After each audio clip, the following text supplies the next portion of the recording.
और मैं ये कहना चाह रहा हूँ, मैंने ये सीखा है अपने पिताजी से, और सीख सकते हैं इसको, ये केवल तुक्के की बात नहीं है, सीख सकते हैं। मेरे जो पेरेंट्स हैं, पिताजी और माँ, वो एक अनूठा कॉम्बिनेशन है। अच्छा, आप किसी शादीशुदा जोड़े से अकेले में बात करके देखिए, जब वो कंफर्टेबल हो आपके साथ, आप उनको बोलिए कि मुझ में और मेरी पत्नी में, या मुझ में और मेरे पति में ज़्यादा चीज़ें मैच नहीं होती हैं। सीरियस होकर बोलना, मजाक के मूड में नहीं, सीरियस मुंह बना के बोलिए, थोड़ा भरोसे में लेके। दुनिया का हर जोड़ा आपसे बोलेगा आप में तो फिर भी कुछ मैच होता है, हम में तो कुछ मैच नहीं होता, एक भी मैच। सारे जोड़े ऐसे ही चल रहे हैं, सबको लगता है कि उसका घर बढ़िया चल रहा है, मेरा ही ठीक नहीं चल रहा, क्योंकि उसका घर आपने फेसबुक पे देखा है, अच्छी अच्छी फोटो देखी हैं। 24 घंटे में से जो 2 अच्छे मिनट आए थे, उसमें ली गई 25 फोटो में से बेस्ट फोटो फेसबुक पे आई थी, और अपने घर में आप बाकी 24 घंटे में से 2 मिनट छोड़ के बाकी देख रहे हैं। तो दूसरे का घर हमेशा अच्छा लगता है कि यार लाइफ हो तो उनके जैसी हो। तो हमारे माता पिता भी स्वभाव उनका भी थोड़ा अलग रहा, सबका है, हमारा भी है। तो मेरे पिताजी हैं मस्त मौला आदमी, जैसे कबीरदास, एकदम फक्कड़ मस्त मौला आदमी, भाड़ में जाए दुनिया, उस मूड में रहते हैं, नुकसान हो जाए भाड़ में जाए। गीता का सार उन्होंने अपने मन में बिठा लिया है। उनका बड़े से बड़ा नुकसान हो जाता है तो क्या बोलते हैं, हमारा क्या था, जो लाए थे, जो लिया यहीं से लिया, जो दिया यहीं दिया, साथ लेके क्या जाना है, बात खत्म, कोई टेंशन ही नहीं उनको। और बाकी सब लोग टेंशन में कि अब क्या करें, ये हो गया, वो हो गया, कैसे मैनेज करें। मेरी माँ को तनाव हो जाता था, और जब पिताजी ऐसे हो तो माँ को तनाव होगा, सीधी सी बात है। अगर माँ वैसी होती, पिताजी तनाव में रहते हैं, तो सामान्य बात है। जब घर में एक व्यक्ति मस्त मौला हो तो बाकी लोग तनाव तो फिर बांटेंगे ना आपस में। वो बड़ा तनाव में रहती थी, उनको घर की चिंता, बच्चों की चिंता बहुत सताती थी। पिताजी भी चिंतित थे बच्चों को लेकर, जैसे कोई पिता होता है, पर उनकी नेचर थी कि ठीक है देख लेंगे जो होगा, अरे देख लेंगे, अरे भाड़ में जाओ, उस मूड में रहते हैं, आज भी रहते हैं। मेरी माँ 73 की उम्र से कुछ महीने पहले चल बसी, उनका जीवन समाप्त हुआ। मतलब मुझे नहीं पता कि जीवन क्यों समाप्त होता है, क्योंकि बड़े बूढ़े कहते हैं कि हर व्यक्ति की सांस का इतिहास है, सांसें लिखी हुई हैं ईश्वर ने, उतनी सांसें मिलेगी। मुझे बहुत भरोसा इस बात में है नहीं, क्योंकि भगवान ऐसा क्यों करेगा कि जापान में सांसें ज़्यादा लिखेगा और अफ्रीका में कम लिखेगा, भगवान ऐसा क्यों करेगा। और अगर सांसें पहले से लिखी हुई हैं तो हमारी जीवन प्रत्याशा क्यों बढ़ती जा रही है। अगर सांसें पहले से फिक्स हैं तो आज़ादी के समय से लेकर आज के 70 साल में जीवन प्रत्याशा लगभग 2.5-3 गुना बढ़ गई। और हम ये भी कहते हैं कि लोग खराब हैं। अगर लोग बुरे हैं तो जीवन छोटा होना चाहिए कर्मों के हिसाब से। लोग खराब हैं और जीवन बड़ा होता जा रहा है। तो मुझे उन मान्यताओं में बहुत भरोसा है नहीं कि सांसें लिखी हुई हैं। अगर सांसें लिखी होती तो मनुष्य की औसत आयु 25 साल से ऊपर नहीं होनी चाहिए थी, 25-30 मैक्सिमम।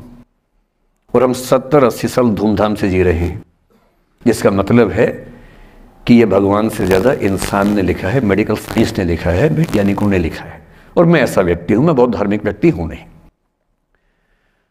और मैं इसको छिपाता भी नहीं हूँ। मैं बहुत छिप छिप के बहुत जी लिया। अब मैंने ठान लिया कि मैं जैसा हूँ वैसा रहूँगा। ना मुझे किसी पार्टी से मतलब है, ना किसी विचारधारा से मतलब है। मैं विचार वाला आदमी हूँ, धारा वाला नहीं हूँ। जिसको धारा में बहना है बहे, हम तो अकेले चलेंगे, विचार के साथ चलेंगे। जो ठीक लगता है वो बोलेंगे और वैसे ही रहेंगे। हाँ, गलत बोलने से बचता हूँ, किसी के बारे में गलत बोलना मुझे अच्छा नहीं लगता है, लेकिन जो सही लगता है वो तो बोलूँगा ना भाई। मेरे पिताजी 81 साल के हैं, अभी 81 साल के हुए कुछ दिन पहले, और एकदम मस्त मौला आदमी है। मुझसे ज़्यादा युवा हैं। मैं 50 साल का बूढ़ा हूँ, वो 81 साल के युवा हैं। उनके चेहरे की चमक, मतलब कई ट्यूबलाइट फेल है उनके सामने, ऐसी चमक चेहरे पर रहती है। क्यों रहती है? उसकी एक वजह यह कि वो रोज़ सुबह 2-3 घंटे प्राणायाम, योग, ध्यान, बहुत कुछ करते हैं। उनका भोजन इतना संतुलित है, सप्ताह में कम से कम 1 बार, कभी कभी महीने में 4 से ज़्यादा 6-7 बार उपवास करते हैं पूरा। वो सब चीज़ें उनके अभ्यास में हैं, जो मेरे अभ्यास में उतनी नहीं है। मैं भी कोशिश करता हूँ, पर अभी उतना सफल नहीं हो पा रहा हूँ। पर मेरी राय में उनके इस सुंदर जीवन का सबसे बड़ा राज ये क्षमता है कि वो हर चीज़ को लेट गो कर देते हैं। तनाव उनके पास आता है तो फिसल के निकल जाता साइड से, लेते ही नहीं तनाव किसी बात का। कुछ भी हो जाता है तनाव ही नहीं लेते।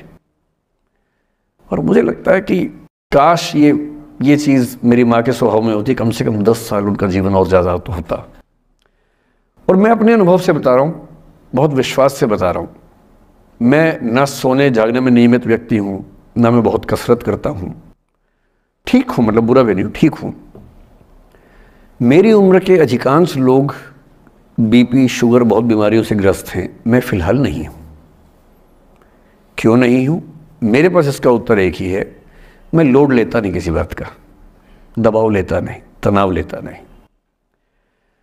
भाई अच्छा हो रहा है तो भी ठीक है।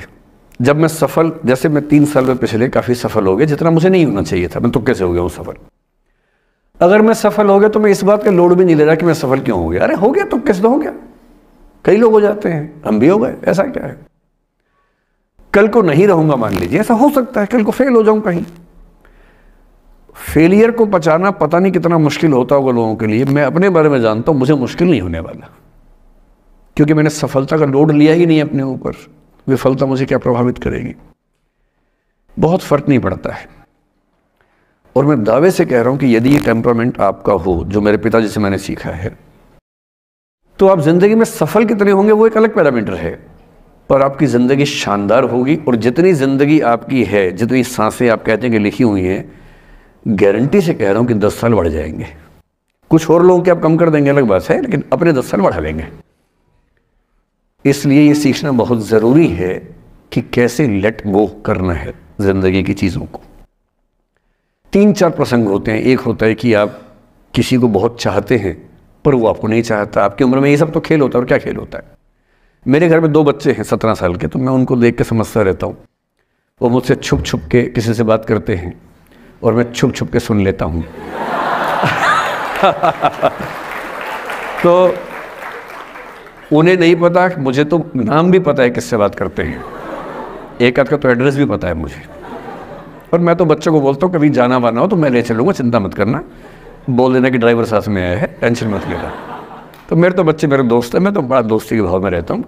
मेरा एक ही बेंचमार्क है कि वो जिस उम्र में जैसे हैं मैं कैसा था, और वो मुझसे अच्छे चल रहे हैं।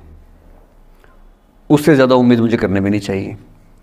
मैंने जो कुकृत्य 8वीं क्लास में किए थे उन्होंने 11वीं क्लास में किए, तो बहुत है। मैं ये क्यों मान के चलूँ कि वो देवी देवता पैदा होंगे? मेरे ही तो बच्चे हैं भाई। जीन तो मेरे ही है, तो कैसे देवी देवता हो जाएंगे? तो ज़्यादा उम्मीदें क्यों पालनी है बच्चों से भी? मैं क्यों चाहूँ कि मेरा बच्चा IAS जॉब करे? क्यों करे? वो IAS भी क्यों करे? उसका मन करेगा तो करेगा, नहीं करेगा तो भाड़ में जाए।